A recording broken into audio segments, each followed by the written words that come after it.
At my cousin's engagement toast, I said, "Glad to be part of this." My aunt replied, "You weren't.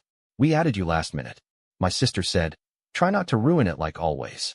I smiled quietly, picked up my $5,000 gift, and canceled the card on file for the venue.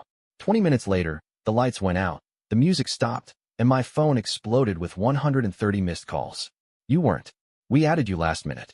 My aunt said it like she was commenting on the weather, casual, dismissive, like I didn't just drop $5,000 on this engagement party gift. She clinked her champagne glass against her husband's and looked right through me, past me, as if even acknowledging me too directly might somehow stain the evening. I smiled, quietly. Next to her, my sister didn't miss the beat. "Try not to ruin it like you always do," she said with a half smirk, leaning just enough to whisper it where only I could hear. The laughter in the room was soft and sophisticated, flute glasses and chandeliers, warm candlelight on white tablecloths, designer dresses and catered hors d'oeuvres. It was the kind of event where everyone's smiles were polished, their lies prepped, and their knives always aimed at the family's weakest link. That link, apparently, was me. My cousin, Danielle, stood in the center, glowing in her white engagement dress, the kind that looked like it cost more than my monthly rent. Her fiancé, Darren, was holding court with his arm around her waist and a whiskey in hand. They looked perfect, like something you'd see in a magazine ad for people who never had to work retail in their 20s. Danielle had always been kind to me, in that polished, surface-level way. A few thank yous, the occasional, "we should catch up," after she borrowed money she never mentioned again. This whole night was supposed to be for her, and I came ready to celebrate. I really did. "Glad to be part of this," I had said during the toast, raising my glass. My voice didn't shake, not even then. But now I stood with my smile frozen, like I hadn't just been verbally pushed off a cliff in the middle of a party. Like I wasn't watching years of quiet sacrifices get vacuumed into the black hole of their selective memory. I took one step back from the circle, then another. Nobody followed. They were too busy posing for the photographer, too busy tagging #FamilyFirst in Instagram stories I wasn't in, too busy pretending I was always on the edge, never in the frame. That's when I did it. I leaned down, picked up the beautifully wrapped gift, the one with the designer ribbon and the receipt that proved it cost more than their entire dinner service, and walked away. No scene, no speech, just one silent move. I walked out the side exit, stepped into the cold air, pulled out my phone, and canceled the credit card that was still on file for the venue. The one I had put down as a favor when my uncle's was mysteriously flagged. 20 minutes later, the music stopped. The lights went out, and my phone lit up like a Christmas tree on fire, 130 missed calls. That was when the real party started. The first person to call me was my mother. "Sweetheart, I think there's been a mistake with the card." I hung up before she finished the sentence. She didn't call back, but others did. Fast. Danielle's fiancé, the venue coordinator. My cousin Mark, who only texts when he needs a little something to tide me over.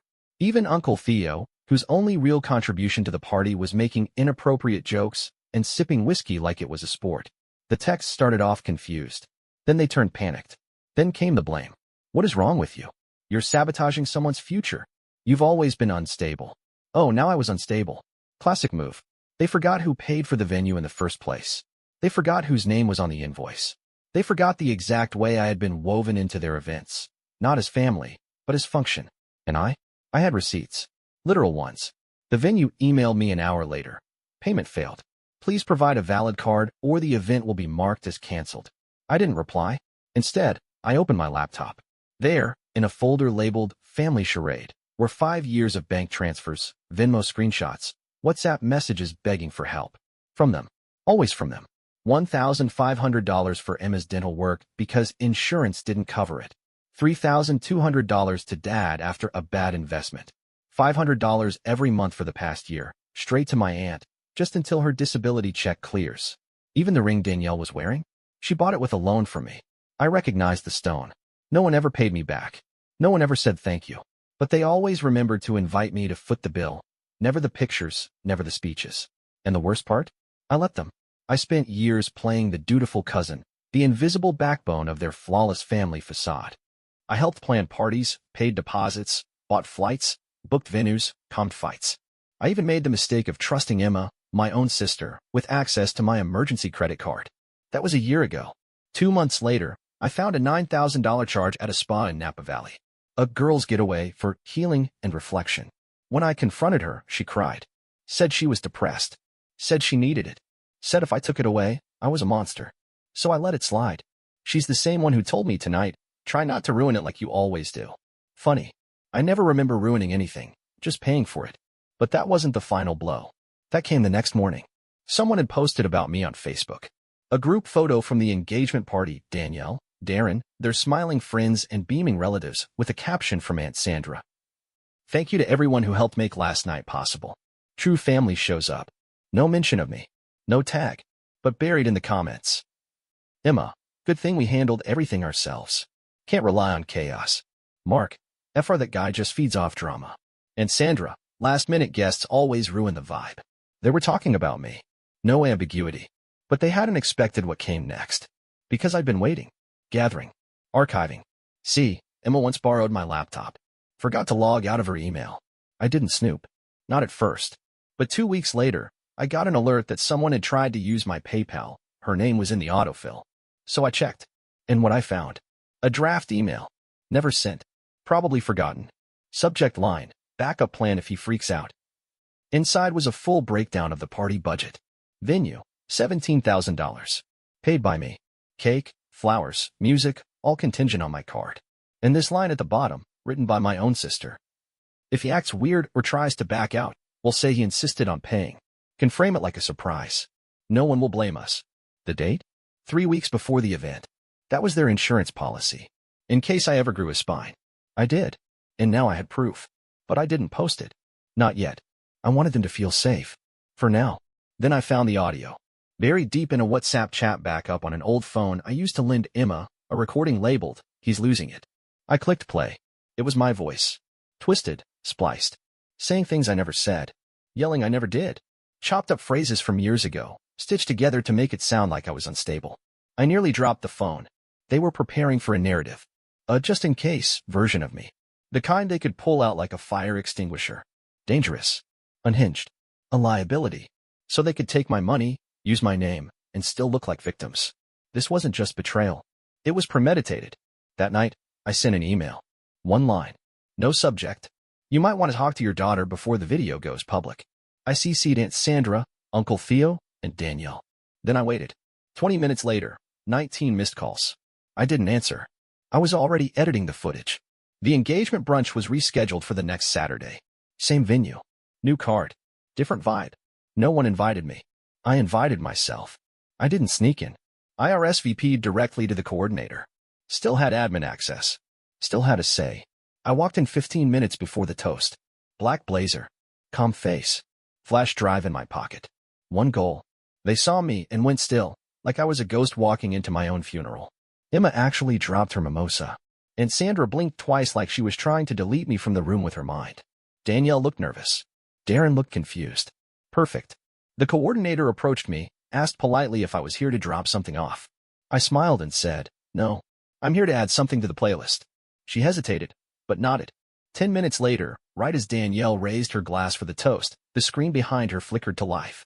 Can we get a quick video from the family? I asked loudly. Everyone turned. The video started. No sound at first. Just screenshots. Venmo. Zelle. My bank app. Transfers with memos like Emma's dentist and deposit for Danielle's venue. $500 here, $2,000 there. Another $1,200 just labeled Save Us. Laughter in the room turned to coughs. Forks went still on porcelain plates. Then came the audio. Clipped. Familiar voices. Emma, if he freaks out, we'll say he insisted. He's good at looking desperate. People believe it. And Sandra, well, he owes us something. He wouldn't have that job if it weren't for the family. Danielle, he'll probably show up with some pathetic gift thinking it matters. Silence. Then, a short video of me, holding the engagement gift they all forgot. Walking out with it. Like I did last week. Cut to black. Then a line on screen. This is what it looks like when you make someone useful, until he stops being silent. I turned around. Emma was already red. Not embarrassed, furious. Her hand shook like she wanted to throw something but didn't know where to aim. You're completely out of line. She spat. This was supposed to be my day. Oh, it still is, I said calmly. You're just not the main character anymore. Danielle stood frozen, lips parted like she wanted to say something, but no script had been written for this scene. Her fiancé, Darren, stepped forward. Wait, this isn't true, is it? I pulled out the flash drive. Ask Emma about the email she drafted. The just in case he freaks out one. Emma lunged forward to grab it. Too slow. I handed it to Darren. Check it yourself. I'm not here to argue. I'm just here to end it. That's when my mother appeared. Like clockwork. Hair perfect. Voice shaking. Please, she said. Let's go outside. Let's talk. I looked at her, mascara already smudged from crying before the tears even fell. For the first time in my life, I said, I don't owe you anything. Not money. Not silence. My dad showed up next. He wasn't supposed to be there. He always said engagements were pointless celebrations. But there he was, as if some emergency alert told him I'd stopped playing dead. You're a disappointment to this family, he said through clenched teeth.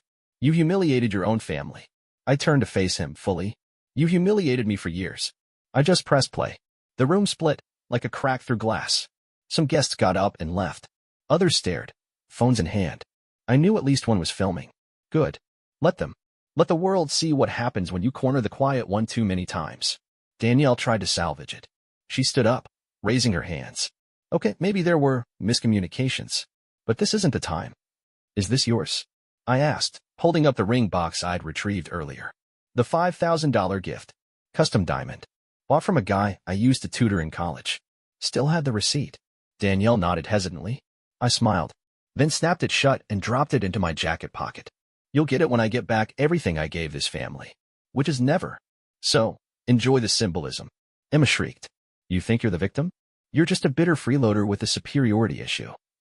That's when a voice cut through the noise. A deep, cool voice. Funny, it said. He's the only one who ever paid for anything. Everyone turned.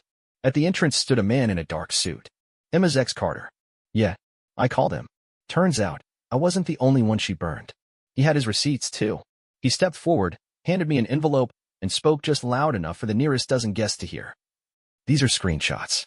Proof Emma doctored texts and voice memos to make you look abusive. She did the same to me. I filed a report last year. I never sent it, but I'm sending it now. Emma stumbled back like she'd been shot. You're ruining everything, she screamed. I turned to her, calm as ever. You already did. I'm just airing out the smoke. Then I walked out. No slamming doors. No flipping tables. Just me. And Carter. And the silence of people realizing they'd just witnessed a myth collapse. That was the last time I stepped foot in a room with those people. And from what I heard later, that was the last time anyone looked at Danielle's perfect family the same way again. Silence after a storm isn't peace, it's just everyone checking if they're still alive. 2 days after the engagement toast exploded, my phone was burning. Over 130 missed calls. Facebook was a battlefield. Long-lost cousins suddenly became moral philosophers. Everyone had a take, a theory, a guilt trip. I said nothing. Exactly as planned. Because I was busy. On Monday, I registered a new company, Last Minute Guest, LLC. Yes, that exact phrase my aunt used to cut me out of the celebration. If I wasn't supposed to be part of their story, I'd write my own and sell tickets. Within a week, I had a website, a YouTube channel, and my first viral video. What happens when the family ATM shuts down? The second one hit harder. How to be uninvited and still own the room. My subscriber count hit 75,000 in 10 days. Comments flooded in. You told my story. They did this to me too. I didn't know I needed this. I wasn't screaming. I was building. Then I launched merch hoodies, mugs, phone cases. Bestseller? A black hoodie with white text. Glad to be part of this. And in tiny red stitching at the hem. Until I read the receipts. It sold out in 2 days. I thought that was the best part. It wasn't. Because the real twist came from someone I didn't expect. Darren, my cousin Danielle's now ex-fiancé. He messaged me late one night. Can we talk? Just us. I assumed it would be a warning, or worse, a threat. Instead, he showed up in person. No ring. Eyes hollow. I checked everything, he said. You were right. About all of it. I stayed quiet. I called off the wedding, he added, swallowing hard. But there's something else you need to see. He opened his phone, tapped a cloud folder, and hit play. It was a video. Grainy. Secretly recorded. Emma and Aunt Sandra, sitting on a couch with glasses of wine. Emma, he won't back out. We'll say it's for Mom. If he flips, we say he's unstable. Sandra, we've still got that college clip, right? The one where he said he wants to disappear? Splice it, make him sound suicidal. Boom. No credibility. I froze. Darren looked down. She left her laptop open. I found the video in a shared folder. She didn't even hide it. I couldn't speak. He reached into his bag and handed me a small box. Inside, the engagement ring I bought. She tried to keep it, he said. said it was already gifted. But this belongs to someone with integrity. And that's not her. I didn't thank him. I just nodded. And I knew what I had to do next. The following day, I met with a real attorney. Not a friend of a friend. A litigator. Someone who wore silence like armor. I laid it all out. The forged texts. The fake audio. The money trail. The video of their, just in case he freaks out, conspiracy. He took one look and said, "We have a case. Defamation. Emotional damages. Financial manipulation." I nodded, but added, "We won't start in court. First, we go public." So I posted a 3-part docuseries on my channel. Calm, chronological, and surgical. The payments. The betrayal. The plot to discredit me. The 3rd episode hit 1.2 million views. A week later, I signed a contract with a publisher for a short memoir. Last-minute guest. How I burned the family myth and built myself from ash. And then came twist number 2. A letter. Handwritten. From my mother. No subject. No return address. I knew. About the video. The plan. The manipulation. I told myself I wasn't part of it if I didn't participate. But silence is participation. I was afraid. Bet if you left, they'd leave me too. But you were the only one who always showed up. Even when they didn't see you. And now I'm ashamed. I didn't reply. I didn't forgive. But I rewrote the outro of my final video. Just one line across a black screen. My mother knew. Silence is also a decision. Today, I sit in my new office. Not for IT work. Not for content creation. A physical space. I opened a co-working studio and mentorship program for people estranged from toxic families. The name over the entrance? Added last. And beneath it, in small etched letters. But never again. 3 months. That's how long it took for them to realize I was never coming back. No apologies. No family meeting. No attempt to make peace. They weren't looking for healing. They were waiting for me to cave. I didn't. Instead, I expanded my brand. Last Minute Guest became more than a channel. It became a platform. I launched a podcast, Added Last. Episode 1. When Loyalty Becomes Servitude. It hit Apple's top 10 in 2 days. Then I opened the studio, a glass-fronted co-working space in Denver with a plaque that read, "Here, we don't apologize for not going to Thanksgiving." And yet, the messages still came. My cousin Danielle emailed a PDF of her side of the story. My Aunt Sandra messaged a blurry selfie crying with the caption, "Family shouldn't go viral. They should heal." Emma, yes, even her, created a burner TikTok account to tell the truth. She played victim so hard that one of her clips actually trended for a minute. Until someone in the comments posted, "Aren't you the girl who forged DMs to ruin your cousin's reputation?" It got 14K likes. She deleted her account the next day. But the real earthquake came on a Wednesday. I was setting up for a guest workshop when my assistant walked in, pale-faced. "Your dad's outside." I blinked. What? He didn't come alone. I stepped out. There he was, in full suit, flanked by my mother and a stranger in a dress shirt. A lawyer? PR rep? Who knows? He walked straight up to me like he owned the place. "You've made your point," he said flatly. "Now take it down." Take what down? The videos. The posts. The brand. All of it. Why? He didn't flinch. Because we're negotiating with a publisher. A book. Family memoir. Your name's in it. I smiled. There it was. The real reason he came. "Let me guess," I said. Chapter 1. The Ungrateful Son? "You think this is funny?" He barked. "You destroyed a legacy." "No," I corrected. "I just showed people what your legacy really was." That's when he stepped closer. Lowered his voice. "You always needed us more than we needed you. Don't forget that." I laughed. For real this time. I don't need to forget. I documented it. With timestamps. He turned to my mom. She couldn't meet my eyes. And then I did the thing he never saw coming. I reached into my pocket and pulled out a small metal key. Shiny. Silver. Symbolic. "You remember that house you used to take us to in the mountains?" He narrowed his eyes. "What about it?" "I bought the land behind it. 2 acres. I had a new fence built last week."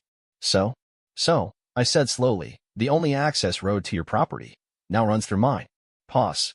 Then, "That's illegal." "Actually, no. It's a private easement. I'm within my rights. And I just installed a gate." His jaw tightened. "With a code," I added, "that you don't have." They stood frozen. My mom stepped forward, voice trembling. "Is this really what you want? To burn the whole family down?" I looked at her for the last time. "No. I just want to stop pretending the fire was warmth." And I turned. Walked back inside. The next day, I made one final post. Not a video. Not a podcast. A full-page ad in the Sunday paper. Yes, print. Old school. Black text on white. To the people who taught me that silence was safer than truth, thank you. You made me resilient. You made me relentless. You made me a ghost in your story, and I turned it into a bestseller. Formerly, the last-minute guest. Now, the one who turned off the lights and locked the door behind him. Last week, I changed my number. Told no one. I walked into my office, took a Sharpie, and scribbled something on the back of my old business card. Then taped it to the break room wall. In case of emergency, don't call me. I'm not family anymore. And the final gesture? I donated $10,000 to a scholarship fund for kids estranged from their families. Not under my real name, but under one that now belonged fully to me. Last-minute guest. Because sometimes the person they almost didn't invite is the one who ends the whole party. Asterisk. After listening to today's story, perhaps it has raised some new questions in your mind, or maybe it has brought back some old memories. Every day on Reddit, new experiences and moments create fresh stories, and they connect all of us. Everyone has their own unique journey in life, and we all try to understand the world in our own way. These kinds of moments remind us that we are all human, sometimes happy, sometimes sad, and always learning something new. If you enjoyed this story, feel free to share it with your friends. Your thoughts and feedback are always valuable to us, as they motivate us to create even better content. Every story has its own unique angle, and our goal is to understand everyone's perspective and make our content diverse and relatable. Stories like these help us realize that life's journey is different for everyone, and by hearing other stories, we learn something new. You can also share your own stories with us. Your experiences are valuable to us as well, and if you enjoyed this video, please leave your feedback. We aim to create content that brightens your mind and gives you new ideas every time. If you've already seen this video before, your feedback is still important. With every piece of feedback, we can improve our content and bring a new perspective to our viewers. Today, what we saw was just a small part of the many stories shared on Reddit and across the world. It's a reminder of how we all try to understand life by sharing our experiences with each other. This video was only an example of how we try to connect with others through storytelling, learning about different sides of life. We hope to continue sharing such stories that help us all learn and grow together. Thank you for your time, and don't forget to keep an eye out for more stories coming soon. If you haven't already, please like and follow for more amazing content.